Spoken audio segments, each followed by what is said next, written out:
திருமதி மு. பாரதி. எமக்கு தொழில் கற்பித்தல், நாட்டிற்கு உழைத்தல், இமை பொழுதும் சோராதிருத்தல் என்ற பாரதியின் வழி வந்தவர் அஸ்தினாபுரம் நகராட்சி மேல்நிலைப் பள்ளியில் பட்டதாரி ஆங்கில ஆசிரியராய் இருக்கிறார். பள்ளியின் வளர்ச்சியில் தலைமை ஆசிரியரோடு தோள் கொடுத்து உழைக்கிறார். நாள்தோறும் நண்பகல் உணவு வேளையில் மாணவர்களிடையே பாடல்கள் மூலம் திருக்குறளை பதிய வைக்கிறார். நல்ல கதைகளை மாணவர்களை கேட்க வைக்கிறார். எளிய முறையில் ஆங்கிலம் கற்பித்தலில் எப்பொழுதும் முனைப்போடு இருக்கிறார்.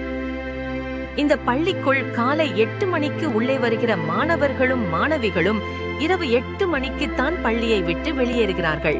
அந்த 12 மணி நேரமும் குழந்தைகளுக்கு தாயுமாய் தந்தையுமாய் இருக்கிறார்.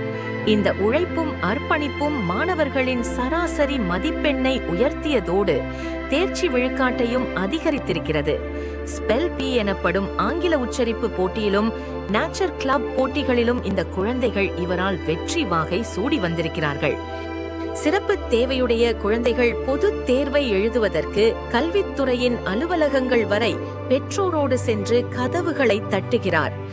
தாம்பரத்தில் இருக்கும் ஆதரவற்றோர் இல்லமான சேவை இல்லத்தில் வாரந்தோறும் விடுமுறை நாட்கள் ஊதியம் பெறாமல் பாடம் நடத்துகிறார்.